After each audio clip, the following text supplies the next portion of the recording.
Hello everyone, welcome to Economics by Vishwa and Arpita. So in this lecture series of UGC NET, आज हम paper 1 में concept पढ़ेंगे about the scientific method of research.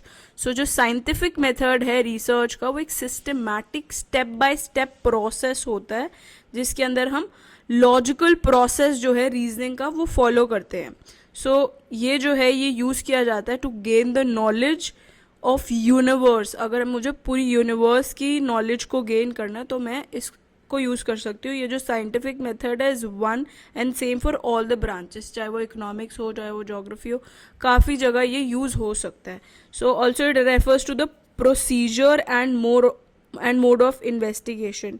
सो इसके अंदर हम जो use करते हैं दैट इज़ एम्पेरिकल एविडेंस ज़्यादा यूज़ करते हैं कि पहले ऐसा क्या हुआ है उसके बेसिस पे हम कुछ ना कुछ कंक्लूड करते हैं.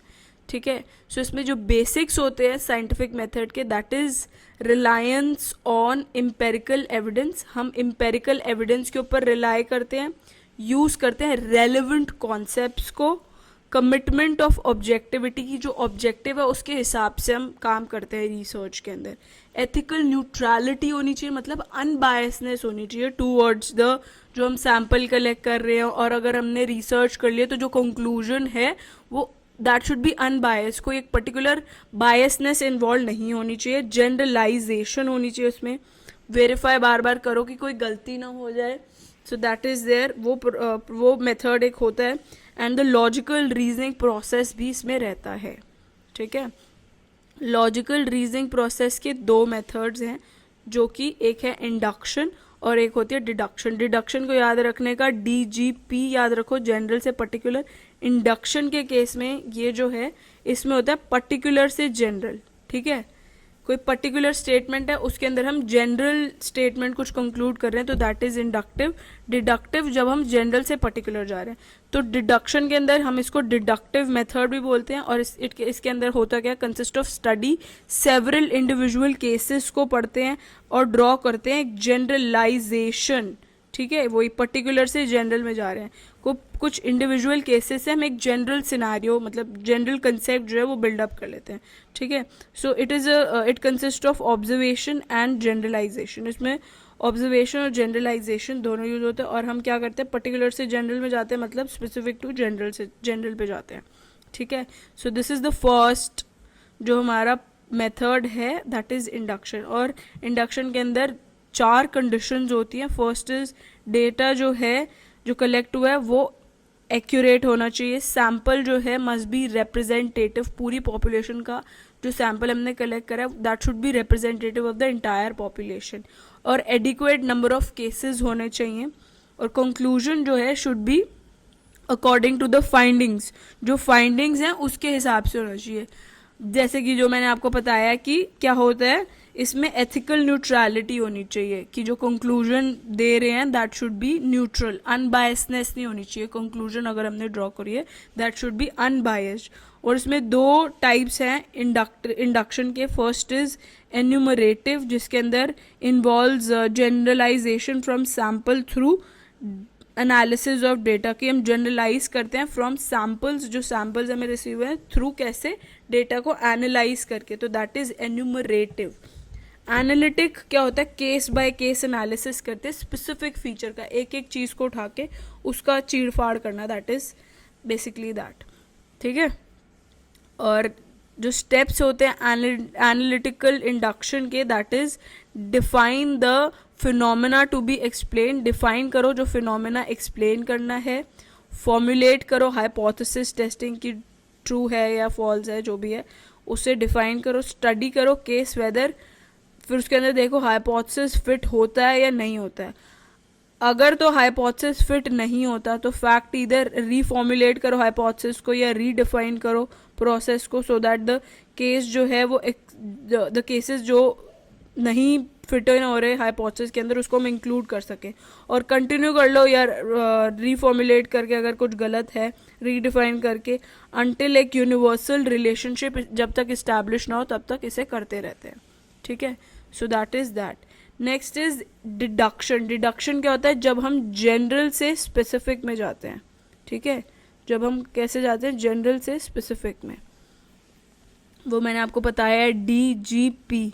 DGP मतलब जब हम जनरल से पर्टिकुलर पे जा रहे हैं, स्पेसिफिक भी बोल सकते हैं, तो अप्लाई करते हैं एक general accepted principle to specific individual case, और हर एक इंडिविजुअल केस पे एक एक्सेप्टेड प्रिंसिपल जो है वो अप्लाई करते हैं, और जो ये रीजनिंग है दैट इज एस्टैब्लिशेस एक लॉजिकल रिलेशन बिटवीन मेजर जो प्रेमाइसेस है और जो माइनर प्रेमाइसेस है, और उसके अकॉर्डिंग कंक्लूजन ड्रॉ होती है. ठीक है, so that is about the deductive reasoning. और इसमें जो स्टेप्स रहते हैं एनालिटिकल इंडक्शन के अंदर, दैट इज डिफाइन करो फिनोमिनन को जो कि एक्सप्लेन करना है, फिर फॉर्मुलेट करो हाइपोथेसिस को, स्टडी करो वेदर हाइपोथेसिस फिट हो रही है या नहीं हो रही है. अगर नहीं हो रही तो this is all about induction only, ये हम पढ़ चुके हैं इसके स्टेप्स. ठीक है, इट्स द सेम थिंग. तो उसमें जो अब ये जो है दैट इज, इसमें मेजर प्रीमाइसेस क्या होते हैं, माइनर प्रीमाइसेस क्या होते हैं, that will be studying. Major premises एक प्रीवियसली इस्टेब्लिश्ड जनरलाइजेशन या अजम्पशन, जैसे ऑल मेन्स आर मॉर्टल, ये एक मेजर प्रीमाइस है कि सारे आदमी जो हैं वो मॉर्टल होते हैं. ऐसे ही एक पर्टिकुलर केस ले लिया कि जब हमने पता है कि सारे जो हैं वो इंडिविजुअल्स जो हैं दे आर मॉर्टल, तो अगर एक मैन है तो वो भी एक मॉर्टल ही होगा. ठीक है, सो ये कंक्लूजन जो है इसके बेसिस पे एक जनरल से हम जनरल स्टेटमेंट से पर्टिकुलर पे आ रहे हैं, मतलब DGP ही यूज़ कर रहे हैं. जनरल लिया स्टेटमेंट कि सारे मैन जो है वो मॉर्टल होते हैं, तो ए जो है वो भी एक मैन है तो वो भी मॉर्टल है, तो वो कंक्लूजन निकल गया, तो DGP. So this is use for solving problems but not useful for arriving at a new truth. ठीक है, ये यूज़ होता है प्रॉब्लम्स को सॉल्व करने के लिए, बट नॉट, वो यूज़फुल नहीं होता फॉर अराइविंग अ पर्टिकुलर, एक ट्रूथ पे अगर अराइव करना है उसके लिए यूज़फुल नहीं होता, ये एक उसका ड्रॉबैक रह जाता है.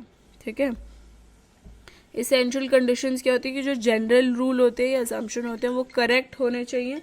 जनरल रूल्स या अजम्पशन वो करेक्ट होने चाहिए. जनरल रूल्स जो है वो अप्लाई होने चाहिए to those cases which are properly fall under it. General rules जो है वो अप्लाई होने चाहिए टू उन केसेस पे जो प्रॉपरली फॉल करते हैं उसके अंदर. So that is the essential condition. अब प्रोसेस देख लेते हैं, प्रोसीजर क्या होता है साइंटिफिक मेथड के अंदर. पहले तो प्रॉब्लम को डिफाइन करो, प्रॉब्लम है क्या, फिर हाइपोथेसिस को इस्टेब्लिश करो, फिर डेटा को कलेक्ट करो, फिर एनालाइज करो डेटा को टू टेस्ट द हाइपोथेसिस, और उसके बेसिस पे कंक्लूजन को ड्रॉ करो. So this is the process, ठीक है, of scientific method. I hope आपको ये पूरा साइंटिफिक मेथड अच्छे से समझ में आया होगा. If you have any questions और doubts related to the scientific method of research, you can ask in the comment section below, or otherwise I have created a chat room on Telegram. There also you can join and ask whatever questions you have. If I am not able to solve it, there are other aspirants of the same line, so they'll try and answer it.